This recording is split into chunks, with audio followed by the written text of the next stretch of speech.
जी अस्सलाम वालेकुम। आप देख रहे हैं यूट्यूब चैनल और मैं हूं सत्याल। कुछ इंपॉर्टेंट अपडेट्स हैं जी, कुछ इंतहाई सनसनीखेज किस्म की खबरें हैं जो आपके सामने रखनी है। एक तो जी एक ऐसा प्लान के जिसके तहत नून लीग की स्टोरी जो है वो आलमोस्ट तमाम हुआ चाहती है और ये जो नए इलेक्शन की बाज़गुश्त है इसके पीछे क्या स्टोरी है ये मामला आपके सामने रखना है। साथ साथ बात होगी एक ऐसे लेटर की कि जो प्रीवियस तमाम लेटर्स के ऊपर जो है भारी पड़ चुका है, उसकी बाज़गुश्त अब इंटरनेशनल इदारों में सुनी जाने लगी है और साथ साथ इमरान खान साहब की रिहाई कब तक मुतवक्के है इस पे बात होगी। लेकिन एक छोटी सी रिक्वेस्ट आपसे भी है कि इस वीडियो को लाइक करके तो चैनल को सब्सक्राइब कर दीजिएगा। तो जनाब स्टार्ट कर लेते हैं दोबारा इलेक्शन और नून लीग की स्टोरी के हवाले से। देखें, बहुत सारे लोगों के नज़दीक, बहुत सारे फैसला कौन लोगों के नज़दीक दो चीज़ें जब कंप्लीट हो चुकी, एक तो जो सदर साहब हैं वो अपनी मर्ज़ी के आ चुके और सेनेट के जो इलेक्शन हैं गो के अभी कुछ चीज़ें रहती हैं उनमें भी, लेकिन वो भी मैनेज हो चुके।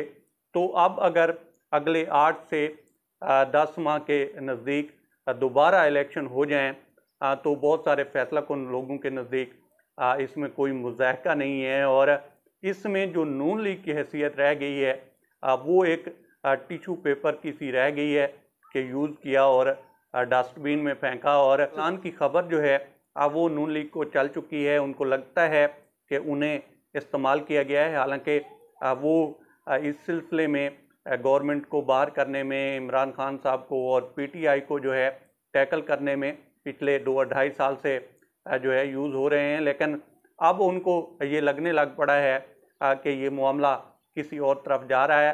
तो इसके चलते अगर 3 से 4 लोग जो हैं जो नून लीग में आजकल बोल रहे हैं और कुछ ज़्यादा ही सच बोल रहे हैं, अगर उन्होंने इस सच को बोलना तर्क ना किया तो नून लीग के लिए वही फिल्म रिपीट हो सकती है कि जो पीटीआई के साथ चली है पिछले 2-2.5 सालों में देखी गई है। इसमें राना सनाउल्लाह साहब हैं, इसमें जो है ख्वाजा साद रफ़ीक साहब हैं, इसमें जवेद लतीफ़ साहब हैं और ख्वाजा आसिफ हैं किसी हद तक। ये वो सर्कल है जो नवाज़ शरीफ साहब का क्लोज सर्कल माना जाता है। अब मैं ये बिल्कुल नहीं कह रहा कि वो आजकल जो भी स्टेटमेंट्स दे रहे हैं वो नवाज़ शरीफ साहब के कहने पे दे रहे हैं, लेकिन इतना ज़रूर है कि अगर वो इसी तरह से बोलते रहे, इसी तरह से वो कहते रहे कि हमें यूज़ किया गया है, इमरान खान साहब को जो है 2018 में जितवाया गया, हमें हरवाया गया, और अब इमरान खान साहब को जिस तरह से जो है साइडलाइन किया गया है और उसके पीछे केसेस बनाए गए हैं, तो फिर भी नीयत ये थी कि हम हारें।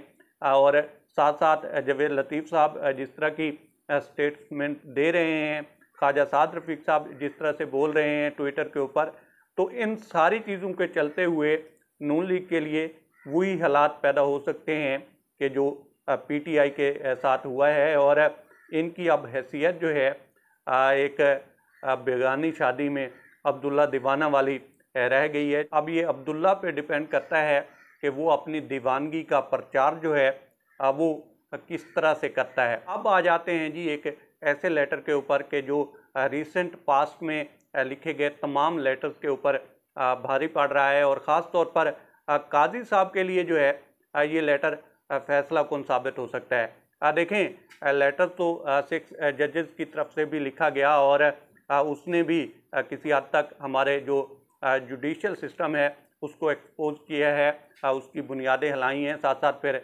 थ्रेट लेटर भी आए, रेशमा जो है एंथ्रेक्स पाउडर वाली वो भी सामने आई। अभी कौम जो है उम्मे हरीम को नहीं भूली थी कि इस तरह की 2-3 और सामने आ गई। लेकिन जिस तरह से पेशावर हाई कोर्ट के चीफ जस्टिस इब्राहिम खान साहब ने लेटर लिखा है और सिस्टम के ऊपर और ख़ास तौर पर जुडिशल सिस्टम के ऊपर अगर कोई थोड़े बहुत भी फटे पुराने कपड़े बचे हुए थे तो वो सारे उन्होंने उतार दिए हैं। अब इसकी जो बात गोश्त है वो इंटरनेशनल मीडिया में भी सुनाई देने लग पड़ी है।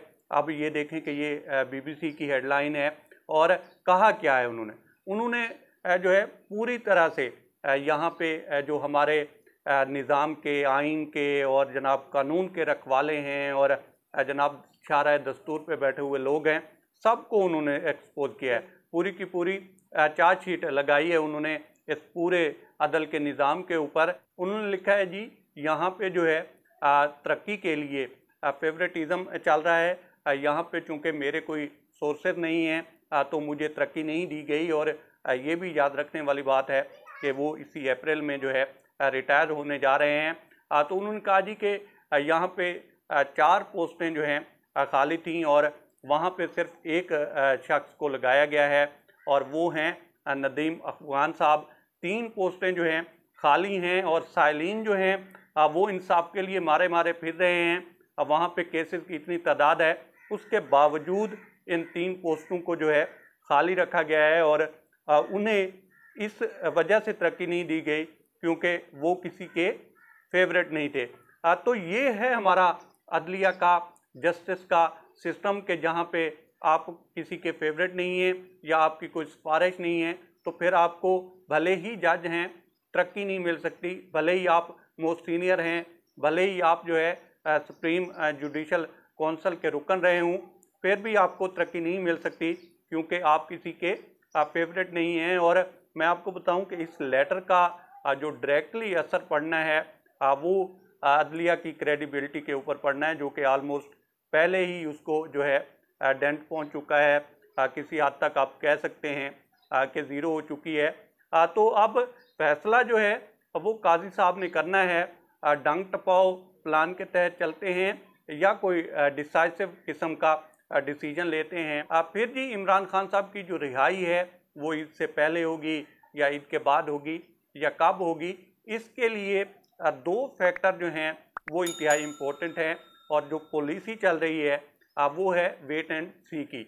अब जो 2 फैक्टर हैं उसमें एक तो पीटीआई को जिस तरह से एक थोड़ी सी स्पेस मिली है प्रेशर बढ़ाने की, वो किस तरह से प्रेशर बढ़ा पाती है और ख़ास तौर पर जिस तरह से वो दीगर पार्टियों के साथ अलायंस में जा रहे हैं उनको साथ लेकर जल्द से और ये सारी चीज़ें किस तरह से मैनेज करती है। और दूसरा फैक्टर होगा कि अदलिया के ऊपर जो मौजूदा प्रेशर पड़ा है इसमें किस हद तक इजाफा होता है या फिर कम अज़ कम इसको किस हद तक जो है मेंटेन रखा जाता है। अब अगर ये दोनों चीज़ें जो हैं कामयाब हो गई, पीटीआई अलायंस में जो है लोगों को कामयाबी के साथ लेकर चली, साथ साथ जो है प्रेशर जनरेट करने में कामयाब हुई और इधर से अदलिया के ऊपर भी सिस्टम के ऊपर भी इसी तरह से प्रेशर जो है बढ़ता गया, तो फिर खान साहब एन मुमकिन है कि ईद से पहले रिहा हो जाएं।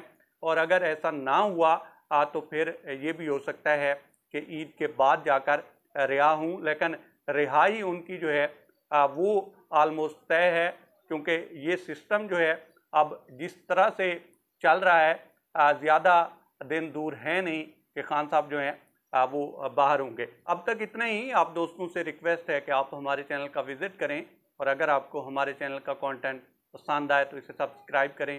तामुन के लिए शुक्रिया दोस्तों। अल्लाह हाफ़िज़।